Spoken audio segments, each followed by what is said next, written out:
E hoje parece que eu conto com o auxílio ali. Vamos com o auxílio hoje daí? Isso. Então, o nosso tema hoje, vamos lá juntos? Desperta para o chamado de Deus. Amém. Eu vou usar o subtema que o pastor me deu, Romanos 13:11. Bota lá para a gente. Romanos 13:11. Vamos juntos?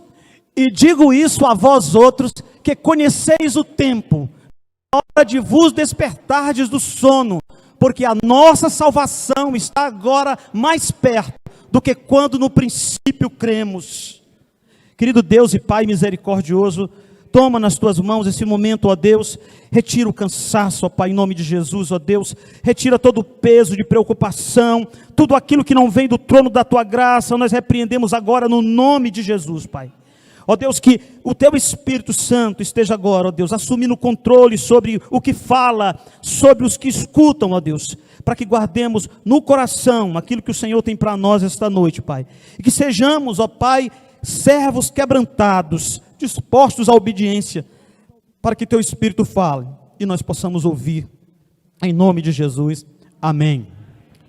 No hebraico, a palavra ouvir e aprender é uma palavra só. Eles não têm duas palavras para ouvir e aprender. Então, quando a Bíblia diz ouvir, é a mesma coisa de aprender, né? Aquele que ouve a minha voz, é aquele que está aprendendo, escutando, guardando no coração. Amados, nós falamos ontem aqui de um tempo que nós estamos vivendo, que com certeza é um tempo histórico, porque nós estamos vendo uma humanidade que está caminhando a passos largos para distante de Deus. A humanidade está caminhando para longe do Senhor. Nós estamos num país como o Brasil hoje, é um país chamado continental, porque é um país imenso. Nós temos diferenças culturais de uma ponta a outra do Brasil, por isso que diz que o Brasil é um país continental, um país gigantesco, um país riquíssimo, mas com povo pobre. E é fácil da gente entender por que o Brasil é um país tão grande, tão rico e tão pobre. Nós fomos colonizados aqui, irmãos, por ladrões. O Brasil, no tempo colonial, virou presídio. Então, roubar e tirar as coisas daqui virou hábito. Esse jeitinho brasileiro nada mais é do que falcatrua. Infelizmente, o povo brasileiro tem andado sempre nesse rumo. Nós estamos trabalhando com uma carga tributária terrível. Isso não é da agora desse governo, mas de todos os governos que tivemos. Infelizmente, nós vivemos num arroxo salarial. Graças a Deus a inflação hoje está um pouco mais controlada. Mas o Brasil era um país, para ser um país gigantesco e riquíssimo, nós deveríamos viver muito bem, de acordo com as riquezas que tem no nosso país. Mas nós temos também um outro ponto, porque nós caminhamos também para um sistema de idolatria cada vez pior no Brasil. Embora o número de evangélicos tenha crescido no Brasil, quando eles dizem que o nosso número de evangélicos cresceu, eles colocam ali também as seitas religiosas e todas as outras que estão aí. Infelizmente também nós temos os maus testemunhos, os escândalos que são cada vez mais frequentes, porque todo mundo quer estar dentro da igreja, louvado seja o nome do Senhor por isso, mas ao mesmo tempo nós vemos pessoas sem transformação de vida, frequentando nossas igrejas, criando problemas, criando e trazendo escândalos, pessoas que se assentam sem nenhuma disposição para aprender, nem para ouvir.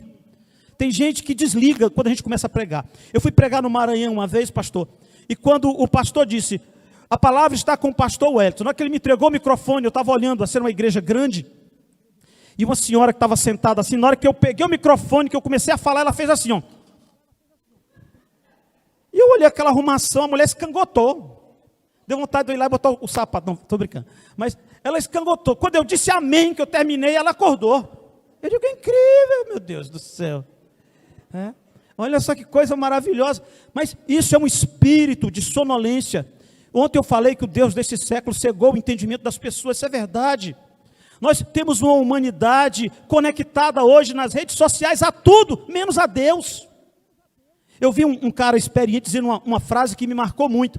Ele disse, nós conectamos as pessoas através das redes sociais ao mundo todo para descobrir, olha só, para descobrir que os sites mais visitados são os pornográficos. Não são os sites de busca de conhecimento, são os sites pornográficos. Pessoas escravizadas. E cada vez mais cresce o número de mulheres. Antigamente eram só os homens. Hoje é um número crescente de mulheres dependentes da pornografia. coisa que tem entrado nos nossos arraiais, homens, mulheres, crianças. Eu falava ontem, não dê liberdade excessiva às suas crianças. Você precisa saber o que elas estão vendo. Por isso coloque o controle parental no celular que você deu para eles não abrirem sites maliciosos. Todo o tempo a televisão está dizendo isso, cuidado, cuidado, cuidado. Quando nós entramos num ambiente desse aqui, e a gente vem para ouvir a palavra, a gente quer que o Espírito Santo fale com todos, mas não vai alcançar todos, não vai alcançar. O inimigo já pegou a atenção de vocês, já tem gente conversando, já tem gente olhando para o lado. Então, o inimigo está pegando a atenção de alguns de vocês já. Porque é muito difícil. Isso aqui, pregação, não é uma coisa fácil. Com a velocidade das informações, está cada vez mais difícil parar e ouvir pregação. As igrejas estão vivendo também uma apatia espiritual, cultos esvaziados, falta de conhecimento da palavra, falta de vida de oração. Eu tenho estimulado os irmãos lá na igreja a terem o seu caderno de oração. Então, você faz um caderninho de oração ou no celular e diz: segunda-feira, numa igreja como essa, como é que eu posso orar por todo mundo aqui na igreja? Se eu fizer um caderno de oração, eu posso. Eu coloco segunda-feira, eu oro por irmão fulano, cicrano, beltrano, coloco 15 pessoas. Na terça-feira eu coloco mais um tanto. Na outra eu coloco mais um tanto. Então, durante a semana eu orei por todo mundo. Eu oro por todo mundo da minha igreja. Eu tenho um caderno de oração, eu oro por todas as pessoas da minha igreja. E todos os dias eu oro pela minha família, tanto minha como de Noélia, eu oro pela família.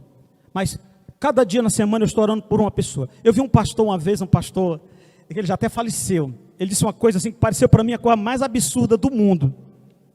Eu não fui dizer que o homem estava mentindo, mas eu achei um absurdo o que ele falou. Ele disse que pastoreava duas igrejas, uma que tinha 1.700 membros e a outra tinha 2.000 e poucos membros. A gente estava no congresso de pastores. E ele disse: e eu oro nominalmente todos os dias por todos esses irmãos. E eu lá dizendo assim: pois ele não faz mais nada na vida. É só orando. Porque para orar por 3.000 e poucas... E ele diz: e eu não oro somente pelo nome. Eu coloco a situação da vida de cada um. Eu digo: Jesus Cristo tem misericórdia. Isso é um macho pesado. Um pastorzão indo e voltando. Isso não vai alcançar um homem desse nunca. Mas já que eu não posso orar por 3.000 e poucas pessoas por dia, eu oro pelo menos pelo número que tem na minha igreja. Então faça um caderno de oração, seja um crente responsável com a vida dos seus irmãos da igreja, com seu pastor, a família pastoral, seja responsável, é obrigação nossa. No texto que nós acabamos de ler do apóstolo Paulo aos Romanos, Paulo está instigando a igreja, lembrando que o tempo está se abreviando. E que tempo é esse, irmãos? O tempo da vinda do Senhor. As igrejas naquele tempo, queridos, elas viviam sobre a iminência da volta de Jesus. Por isso que nós temos tantas palavras de brevidade da volta de Jesus. Ele está às portas, ele está chegando, porque eles tinham aquela convicção de que Jesus voltaria rapidamente.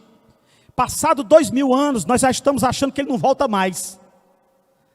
Tem muita igreja, muito crente que já não espera mais a volta de Jesus. Já passou 2.000 anos, como é que ele vai voltar?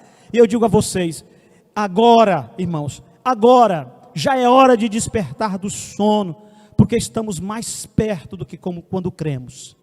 E os sinais da sua vinda, como diz o hino, mais se mostram cada vez. As coisas estão claras na nossa mente. Jesus disse que no final dos tempos o amor esfriaria. Nós temos visto isso, né? Pessoas matam outras sem nenhum remorso. O cara chega, mata como quem mata um cachorro, um bicho. O cara dá um tiro na cara do outro. Sem amor nenhum. As pessoas dentro da igreja mesmo não amam mais.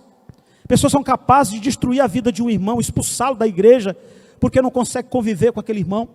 Diz que a irmã chegou para o pastor, e o pastor tentando reconciliar ela com a outra irmã, e ela com o coração duro, e o pastor disse: minha irmã, você não entende, minha irmã, você vai morar com essa irmã para sempre no céu, minha irmã.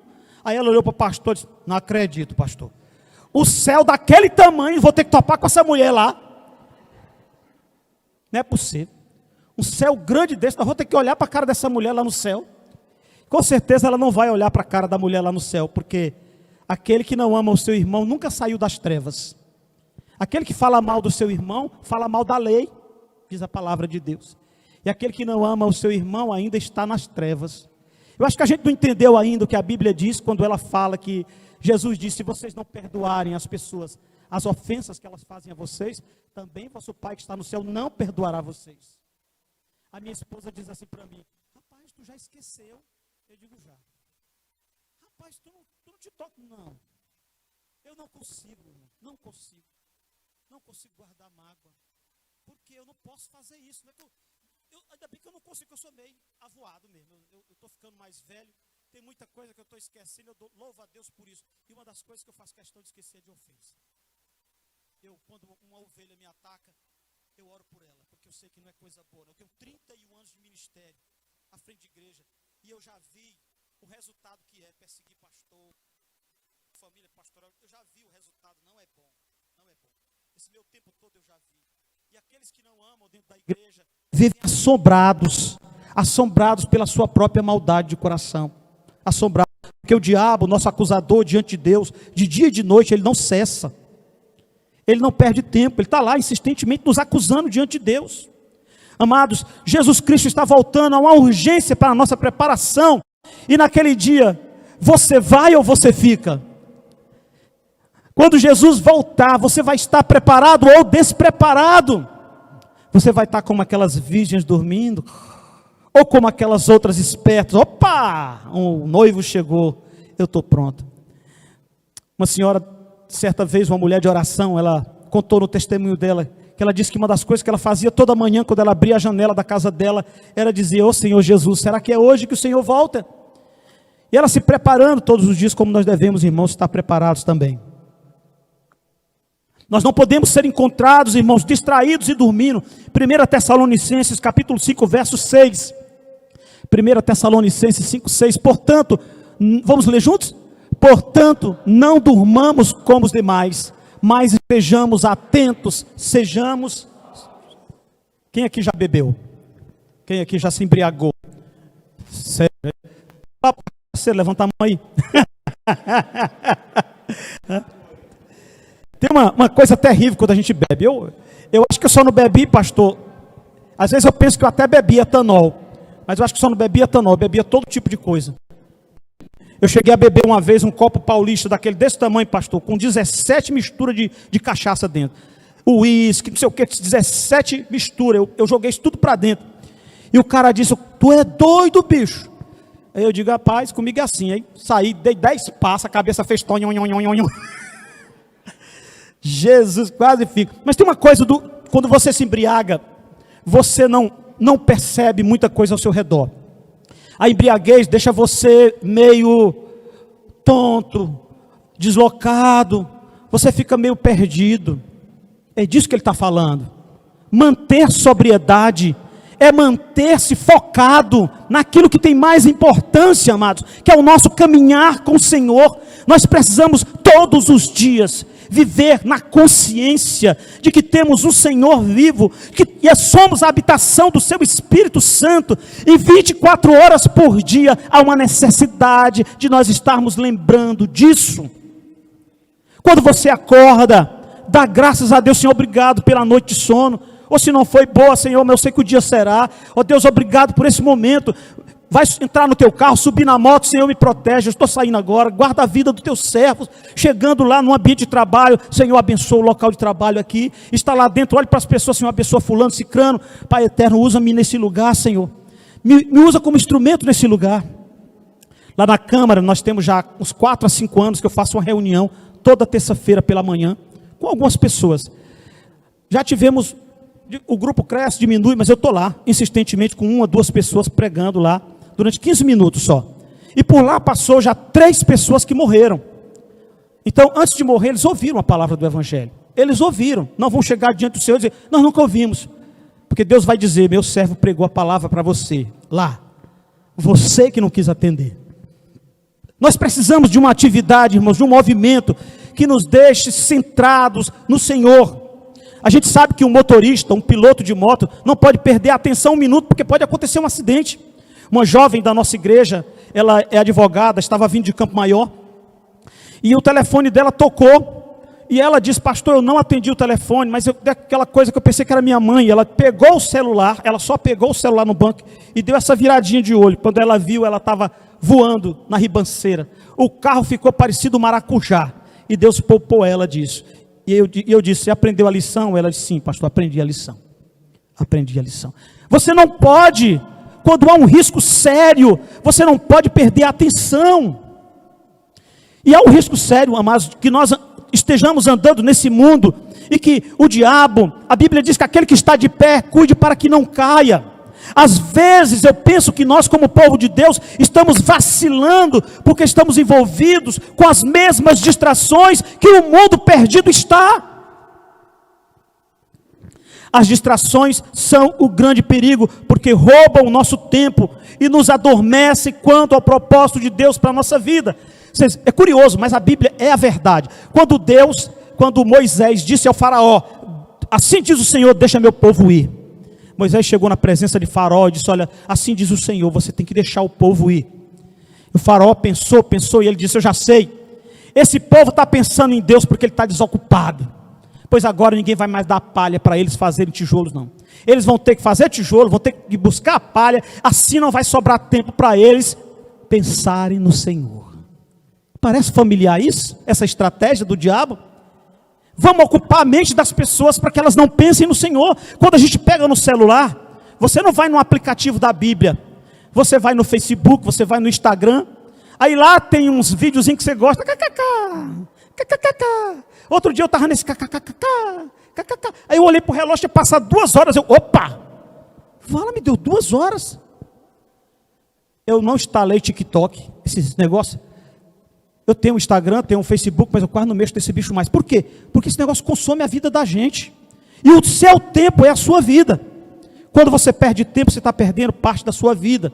O celular hoje tem sido usado para roubar o seu tempo. O diabo montou a melhor das estratégias, que foi entregar esse negócio na mão da gente. Crianças estão sendo internadas com excesso de tela. A babá entrega quando a criança se ocupar, cedinho já entrega o celular para o nenenzinho. Um meninozinho com 6, 7 anos está viciado em tela. Aí a mãe um dia pensa em tirar. Como houve já muitos casos. A criança ataca o pai, morde, fica com crise de abstinência, como se fosse droga. E ninguém está percebendo a gravidade desse negócio. Eu vi agora recente uma criança internada numa clínica psiquiátrica, uma criança de 7 anos, com excesso de tela, viciada. Amados, nós temos que tomar cuidado. Embora o celular esteja cheio de desafios, de informações, que muitas vezes são úteis, as pessoas se prendem só às futilidades. Quantos de nós passamos horas nas redes sociais e somos incapazes de permanecer alguns minutos lendo a palavra de Deus? Quem já leu a Bíblia aqui uma vez toda? Quem já leu a Bíblia uma vez toda? Ai meu Deus, quando eu faço isso eu fico preocupado. Baixa aí. Quem já leu a Bíblia 2 vezes? Quem já leu a Bíblia 3 vezes? Quem já leu a Bíblia 10 vezes? Levanta a mão aí, quem já leu 10 vezes? Oi. Eu fui fazer isso na Metropolitana, pastor. Aí eu cresci. Quem já leu a Bíblia 15 vezes? 15 vezes, olha. Estamos ali, junto ali. Tem eu e outra ali. Quem já leu a Bíblia 20 vezes? 20 vezes também, pastor, 20 vezes isso. Vamos lá, não quero... Verdade aí, quem já leu 20 vezes. Quem já leu 25 vezes a Bíblia? 25 vezes. Eu quase perdi para a irmã que estava lá. A mulher tinha mais tempo que eu e lia a Bíblia mais do que eu. Quando eu cheguei, nas 28 vezes que eu sabia que eu tinha lido, ela disse, pastor, eu li 30 e pouco. Tem uma irmã na nossa igreja, a irmã Amparo, ela tem mais de 80 anos. A irmã Amparo, ela lê a Bíblia todos os anos 2 vezes. E sabe como que ela lê a Bíblia? Para vergonha nossa. Ela não vai ao oculista, ela lê a Bíblia assim, ó. Eu digo, mulher, pelo amor de Deus, vá no oculista. Ela disse, fui fazer lá uma campanha para todo mundo ler a Bíblia em 1 ano. Quando deu na metade do tempo, ela, pastor, eu já li minha Bíblia. Aí eu fiquei assim, aí eu disse, meu Deus, será que ela não está fantasiando, não? Eu digo, irmã, como é que a senhora lê a Bíblia? Ela disse, pastor, eu acordo 5:30 da manhã, faço todas as minhas atividades até 8:30, 9 horas, meu marido toma o café, todo mundo tal, daí eu leio a Bíblia, preparo o almoço e leio a Bíblia 2 horas, eu leio a Bíblia, ela falou quantos capítulos lia, nós fizemos a soma e aquilo lá dava para ler em 6 meses. E ela lê a Bíblia 2 vezes por ano. Uma senhora de quase 90 anos, ela tem 80 e poucos anos. O marido dela fez agora 93. A mãe dele morreu com 107. Irmãos, onde nós estamos? Quantos de nós não estamos nos empenhando? Como igrejas, nós precisamos resgatar a nossa identidade. Olha o que a Bíblia diz que nós somos. 1 Pedro 2,9. Vamos ler juntos? Vocês, porém, são geração eleita, sacerdócio real, nação santa, povo exclusivo de Deus, para anunciar as grandezas daquele que o chamou das trevas para a sua maravilhosa luz. Não sou eu que estou dizendo isso, é a palavra de Deus. Nós somos uma geração que Deus elegeu.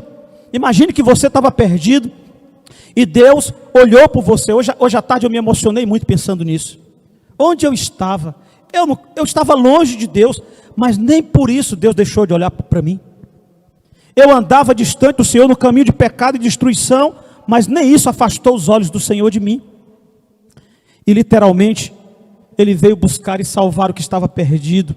Ele me encontrou no lamaçal, Ele me lavou, Ele me regenerou, Ele me limpou, me purificou. E como Deus tem muito senso de humor, me tornou pastor.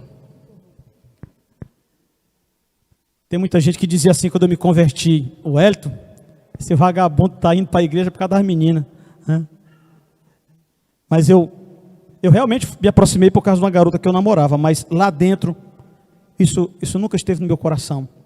Quando eu me converti, eu queria ter a certeza de que eu estava fazendo isso por Cristo, que foi isso que o Senhor fez. Você foi resgatado para ser parte de um povo de propriedade exclusiva de Deus, diga amém. Jesus nos libertou não apenas para termos perdão dos nossos pecados, mas para vivermos livres de qualquer escravidão. Escuta isso. Jesus não nos libertou apenas para termos perdão e salvação, mas para vivermos livre de qualquer escravidão. Gálatas capítulo 5, verso 1. Foi para a liberdade que Cristo nos libertou. Portanto, e não vos deixei submeter. Não se submeta novamente a jugo de escravidão. Tem alguma coisa na tua vida que está te escravizando? Ai, pastor, eu não posso ficar um dia sem tomar café que dói a cabeça. Te liberta, escravo. Ai, pastor, não. Uma semana sem olhar o celular, as redes sociais, não, é muito pesado, eu não consigo. Eu vi uma menina dizendo, quando teve uma queda do WhatsApp, a menina disse assim, que é redes sociais, ela disse: ai, eu pensei que ia morrer. Eu nunca tinha passado um dia sem o meu celular. Eu digo, coitada, que miséria, né? Quando a gente era jovem, lá na nossa época, a gente não sabia nem o que era isso, né? Não tinha nada disso. A gente não era escravo desses negócios. Hoje até nós estamos escravizados por esse troço, né? Jesus, que miséria. Muitos de nós têm se deixado escravizar, infelizmente, esquecendo que temos liberdade. Não podemos, como servos de Deus, nos conformar ao estilo de vida desse mundo, vivendo como todo esse mundo perdido está vivendo. Romanos 12:1, texto conhecidíssimo, né? Romanos 12:1. Portanto, irmãos, rogo-lhes pelas misericórdias de Deus, que se ofereçam em sacrifício vivo, santo e agradável a Deus. Este é o culto racional de vocês. E não vos conformeis com esse mundo, mas transformai-vos pela renovação do vosso entendimento, para que experimenteis qual seja a boa, agradável e perfeita vontade de Deus. Nós precisamos, irmãos, entender a nossa posição nesse mundo. Nós não somos trevas. Não há comunhão entre treva e luz. Não há comunhão entre treva e luz. Quem são seus amigos íntimos? É gente de luz ou gente de trevas? Uma jovem me procurou: pastor, estou com um problema. Ela não era minha ovelha, eu estava no congresso. Eu estava pregando no congresso de jovens, e ela disse: pastor, é porque meu namorado, ele não é crente, e ele está fechando muito aquela situação, querendo compartilhar do que não pode ainda, antes do recreio. E aí, uma colega minha me aconselhou, dizendo: vai menina, vai. E o que é que o senhor me diz? Eu digo: manda ela para aquele lugar, e tu fica no teu. Eu disse: mulher, pelo amor de Deus, você pergunta, você me faça, minha filha, pelo amor de Deus. Como é que você, uma serva de Deus, vai pensar nisso? E se ele quer prova de amor, prove que você ama Jesus, larga o pé na bunda desse cabra, rapaz. Prove que o seu amor por Jesus é maior do que o dele. Outra jovem chegou para mim e disse: pastor, essa era a minha ovelha, eu posso fazer uma tatuagem? Eu digo: depende. Como, pastor? O corpo é seu ou é de Cristo? Aí ela disse: meu corpo é de Cristo, então não risque a parede alheia. Se é sua, risque, mas se é de Cristo, você diz que o seu corpo é de Cristo, então se você riscar, vai estar riscando a parede alheia, não é sua não. Que negócio de tatuagem? Se a pessoa chegou com tatuagem, amém, Jesus Cristo perdoa, e dá até para tirar esse negócio. Mas o crente fazendo tatuagem, onde é que a gente está com a cabeça? Não vos conformeis com esse mundo, que nada, eu quero estar no mundo, mas eu coloquei aqui o nome da minha mãe, eu coloquei o nome do meu filho, foi um coraçãozinho, tá bom de tomar vergonha. Eu vi uma mulher, hoje no supermercado, a mulher tinha tatuado na perna aqui atrás, a perna dela bem grossa assim, estava tatuado, aqueles desenhos que criança faz, que é uns homenzinhos, parecendo uns palitinhos. Eu digo: mas rapaz, até eu fazia um desenho pior, ou melhor do que aquele, era só uns quadradinhos, ela botou lá na perna dela, mas é só vontade de se riscar mesmo. Para que isso? Isso é vício. Eu conheci um rapaz que ele estava todo tatuado, eu perguntei a ele o que era aquilo, ele disse: olha, você faz a primeira e vicia, quer outra, quer outra, quer outra e quer outra. Nós somos templo do Espírito Santo, amados. Amados, nós temos que entender isso aqui. A vida cristã nos desafia a viver como se Cristo já estivesse à porta. Nós não podemos vacilar. 1 Tessalonicenses 5:2, pois vocês mesmos sabem perfeitamente, vamos juntos, que o dia do Senhor virá como um ladrão à noite.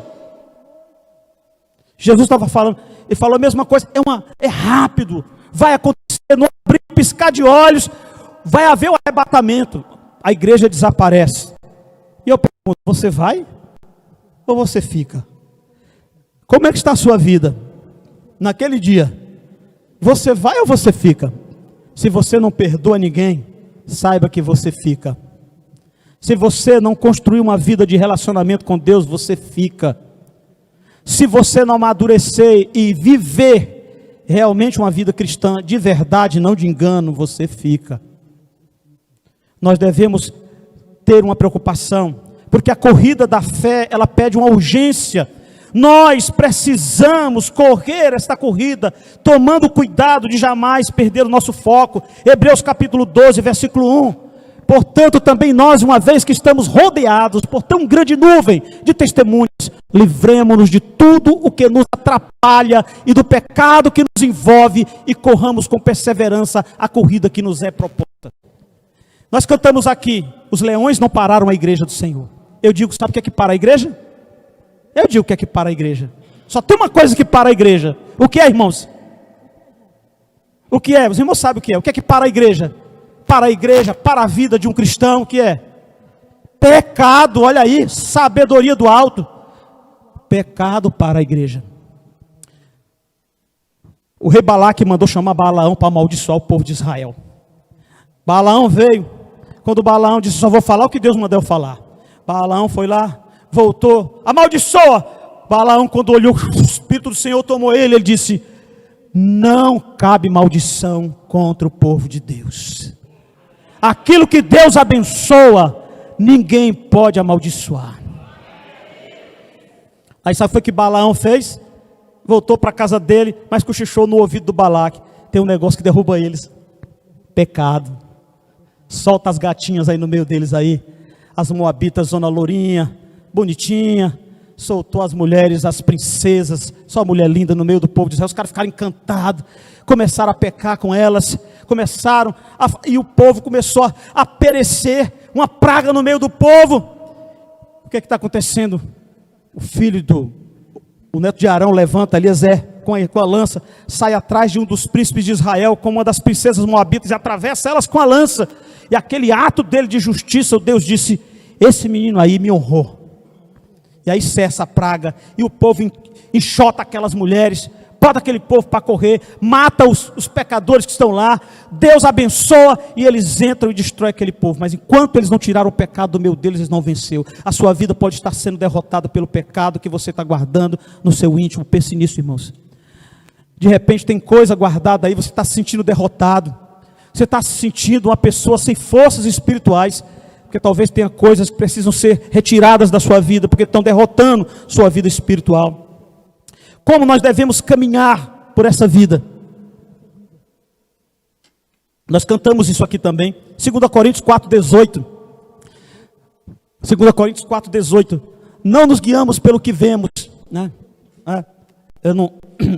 Assim fixamos os olhos não naquilo que se vê, mas naquilo que não se vê, pois o que se vê é transitório, mas o que não se vê é eterno. Como nós caminhamos nessa vida? Eu falei aqui ontem, nós devemos caminhar olhando para o que é eterno. Jesus nos prometeu um reino inabalável, um reino superior a tudo que nós temos aqui. Nós não podemos negligenciar o que é eterno por conta de prazeres passageiros. Uma pessoa me perguntou: pastor, será que lá a gente vai se conhecer? Eu disse, mas é claro que vamos nos conhecer. Todos nós, quando chegarmos lá, vamos nos conhecer. Eu espero, quando chegar lá, encontrar vocês e dizer: ó, meu irmão, você está aqui já, que bom que você veio primeiro, legal, e vou encontrar vocês lá. Mas irmãos, claro que nós vamos nos conhecer. Nós vamos nos conhecer naquele dia. As pessoas ficam fazendo perguntas: pastor, como será na eternidade? A melhor coisa possível. Será que nós vamos ter cachorrinho, gatinho lá, pastor? Eu digo, qualquer coisa que lhe faça feliz, querido, vai ter na eternidade. Porque Deus é multigracioso. A Bíblia diz que Deus é o Deus da multiforme graça. Então, se Deus fez isso aqui lindo, vocês acham que a eternidade, o novo céu e a nova terra vai ser inferior a esse aqui? Pode ter certeza que não. A começar pelo corpo que nós vamos ter para viver lá.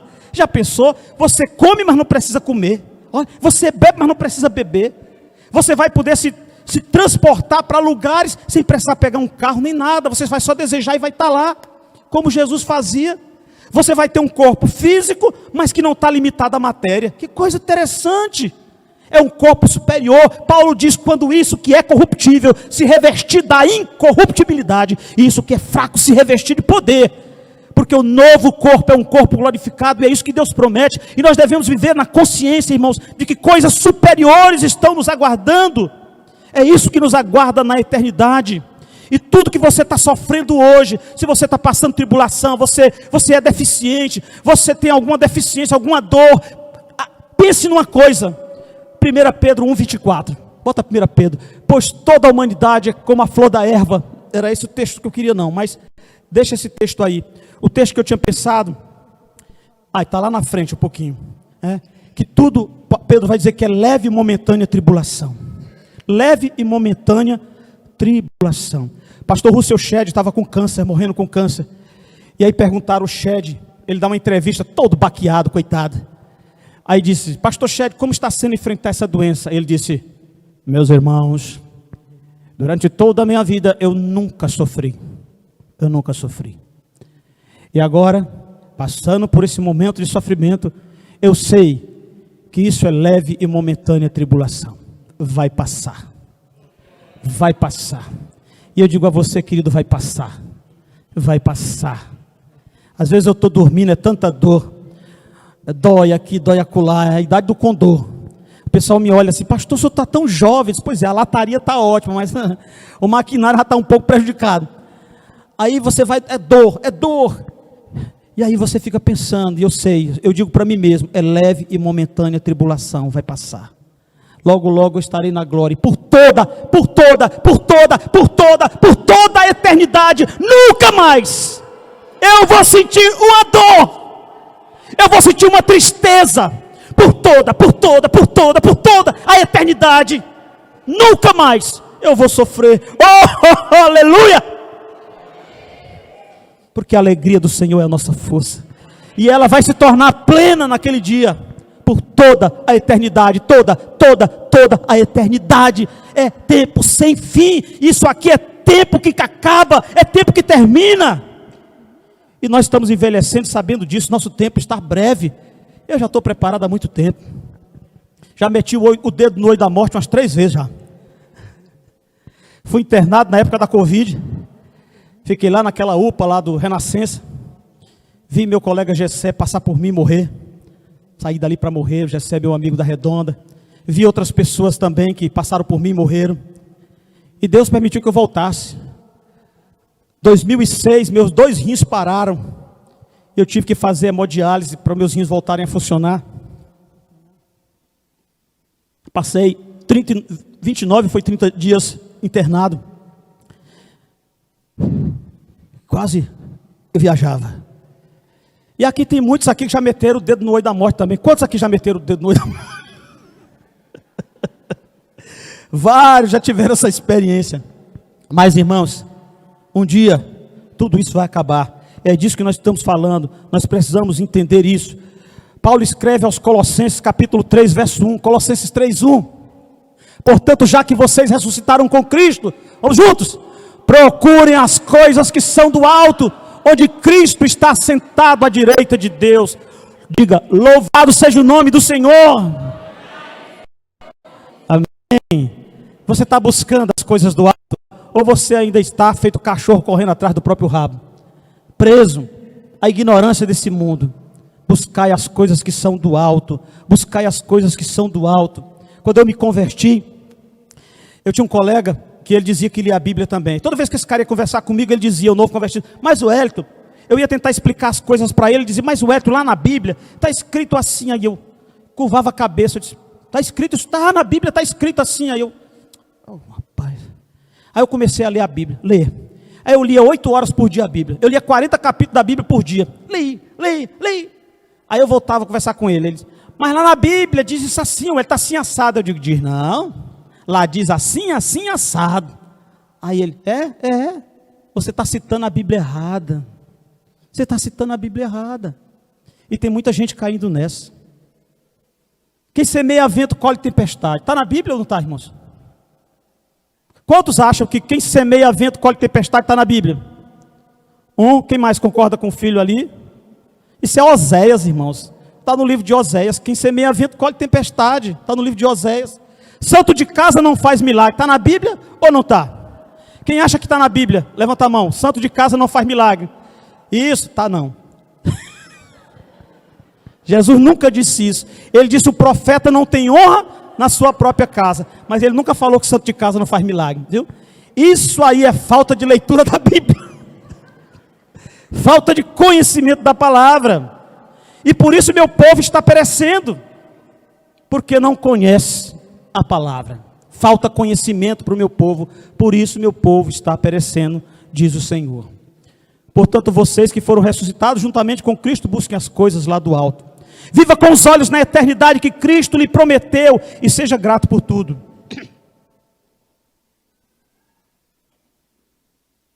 Eu quero assustar você agora com o texto de Hebreus, capítulo 11, 13 e 14.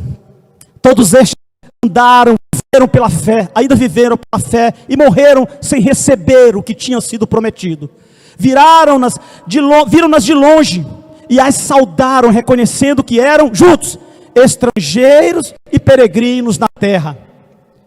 Os que assim falam, mostram que estão buscando o que, irmãos? Uma pátria. Eles sabiam, pode nos matar, mas não podem nos parar. Eles podem nos matar, mas não vão nos deter. Jesus disse, não tenham medo dos que podem matar o corpo de vocês, porque eles vão fazer só isso e não vão poder fazer mais nada. Eu mostrarei para vocês a quem vocês devem temer. Temei aquele que depois de matar tem poder para lançar no inferno. A esse eu digo, temam, disse Jesus. É Jesus falando. Não temam os que matam o corpo de vocês, temam aquele que depois de matar tem poder para lançar no inferno.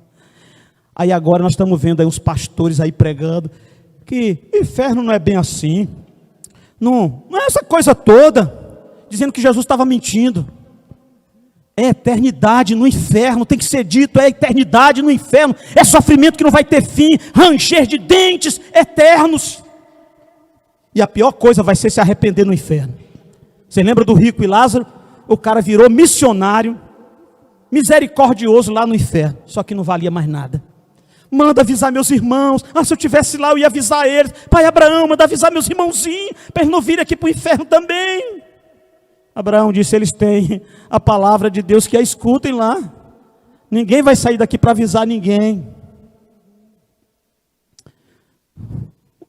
Último ponto da nossa mensagem.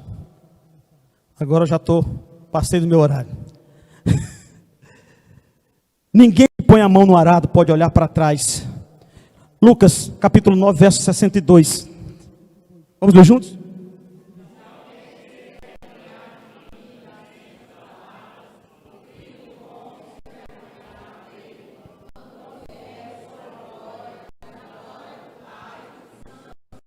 Amém. Só que eu coloquei 62 e não era esse texto aí. No Lucas 9 eu errei para a moça lá. Lucas 9, 62. Ninguém que põe a mão no arado e olha para trás é apto para o reino. Por que, irmãos? O grupo logo já disse para nós, né? Quem tem posto a mão no arado não pode mais olhar para trás. Pois quem no arado põe a mão, trabalho certo e perto, tem serviço e profissão. É isso. Quem põe a mão no arado sabe que tem um chamado. Você é um servo de Deus, por quê? O que foi que Ele chamou a essa graça? Nós precisamos entender, Jesus é o nosso Senhor, o Senhor da nossa vida. Nós devemos viver como servos obedientes. Romanos 12, 11, eu gosto desse texto demais. Vamos ler juntos? Nunca lhes falte o zelo.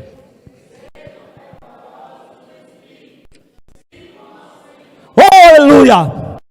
Sejam fervorosos no Senhor. Sejam fervorosos no Senhor.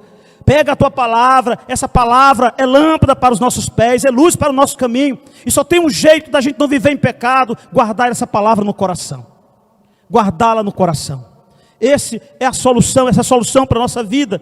Jesus precisa ser Senhor absoluto. E nós precisamos ser fervorosos na nossa relação com o Senhor, e não apáticos, mas fervorosos. Eu fico muito triste, irmãos, porque eu sou pastor há tanto tempo, e o que eu tenho presenciado é o pessoal dizer: pastor, o deve ser muito bom ser sua ovelha. É nada, o pessoal se acostuma com essas lapadas. Daqui a pouco nem dói mais. Nem dói mais. Mas eu não paro não, porque eu sou um arauto, eu tenho que falar. Mas o pessoal lá, pastor, eu lembrei do cara. Tinha um rapaz na igreja, um moço na igreja, dava um problema danado para o pastor. Quando o pastor terminava de pregar, que chegava lá na porta, ele disse: pastor, essa mensagem aí foi bem na cara do fulano, pastor. Eita, foi bem nele, pastor. Quando foi um dia, o pastor chegou na igreja, deu um temporal, um monte, só ficou o pastor e o cara lá. Aí o pastor disse: hoje eu pego ele. Vamos ter um culto assim mesmo, irmão, só nós dois. E o pastor pregou com empolgação, pregou. Quando terminou o culto, o irmão estava de cabeça baixa. Aí o pastor chegou perto e ele disse: pastor, que mensagem, pastor. A única coisa que eu senti no coração, pastor, é que o fulano não estava aqui para ouvir essa mensagem. Se ele tivesse ouvido, pastor, hoje a vida dele ia mudar. E é assim que está muita gente da igreja. Não é para mim, é para o fulano, é para o outro. Gente com a trave desse tamanho no olho, tentando tirar o cisco do olho. Peraí que eu estou vendo teu cisco. Uma travezona no olho dele. Cadê teu cisco aqui? Não, meu irmão, tira a primeira trave do teu olho, para tu enxergar o cisco no olho do outro. Amados, nunca lhes falte o zelo. Jesus espera nos encontrar servindo. Lucas 12, 37. Jesus espera nos encontrar. Felizes os servos cujo Senhor os encontrar vigiando quando voltar. Eu lhes afirmo que eles se vestirá para servir, fará que se reclinem à mesa e virá servi-los. Oh, louvado seja o nome do Senhor. A qualquer momento você vai se apresentar diante de Deus. Eu pergunto: você está preparado, irmãos? Lucas 12, 47. Aquele servo que conhece a vontade do seu Senhor e não se prepara, não prepara o que ele deseja, nem realiza, receberá o quê? Eu não sei o que vai ser isso, mas tem muita gente que precisa preparar as costas. Amados, nós somos salvos pela graça de Deus, não mediante as obras, mas as obras nos identificam como servos, amém? Não somos salvos pelas obras, mas quem é salvo tem obras. Isso quer dizer que nós devemos fazer a diferença onde estivermos, marcando a presença de Deus com nossas ações e atitudes. Nós sabemos para onde estamos indo, porque a nossa vida está comprometida com os valores eternos do reino de Cristo, e andamos em sua luz, amém? Quem anda na luz de Cristo não se perde, quem anda com Ele não se perde. Nós sabemos para onde estamos indo. No meio de uma geração que caminha cega para a perdição, a nossa vida precisa ser um farol. Você tem vivido como servo obediente? Mateus 7:21. Hoje nós vamos ler ele juntos. Vamos lá? Nem todo aquele que me diz: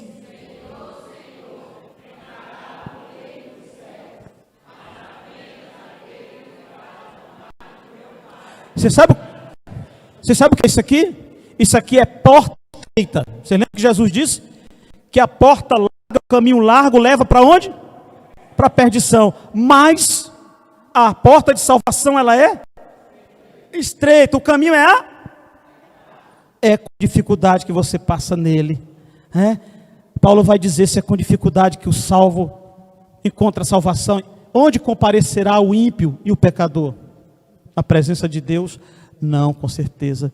Verifique onde é que anda o seu amor. E aqui eu quero encerrar. Queria pedir o irmão do teclado que viesse aqui. João 14:21. Vamos lá? Quem tem os meus mandamentos e lhes obedece. Ai. Vamos lá. Agora todos profetizados, vamos lá. Quem tem os meus mandamentos e lhes obedece, esse é o que me ama. E aquele que me ama será amado por meu Pai, e eu também o amarei. Amém. Louvado seja o nome do Senhor nosso Deus. Eu queria que vocês estivessem em oração agora, irmãos, quando a gente está encerrando.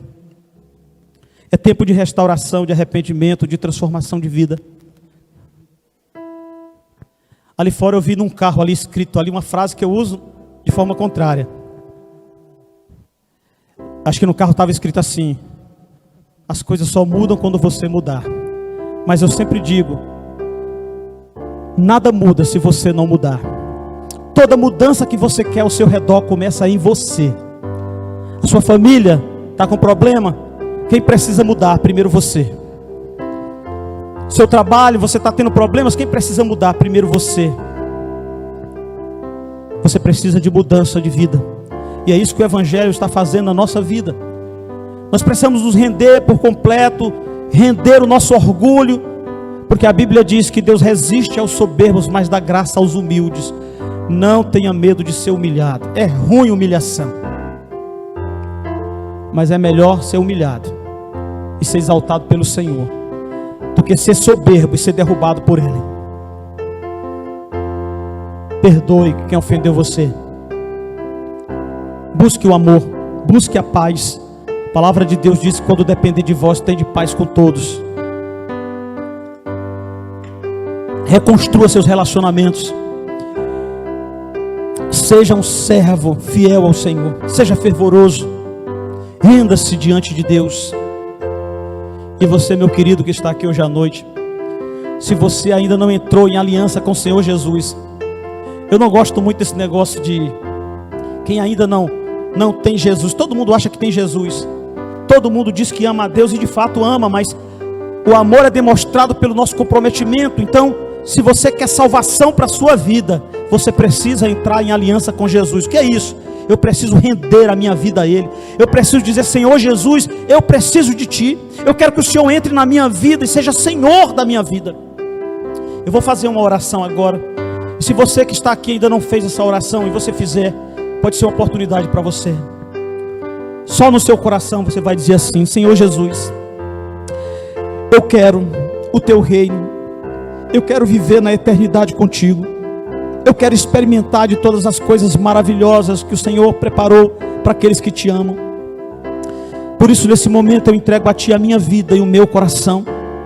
Eu quero que o Senhor entre no meu coração e na minha vida e se torne Senhor da minha vida para sempre. Eu Te peço, em nome de Jesus, Pai eterno, faz essa obra e me torna servo de Jesus Cristo hoje à noite. Amém.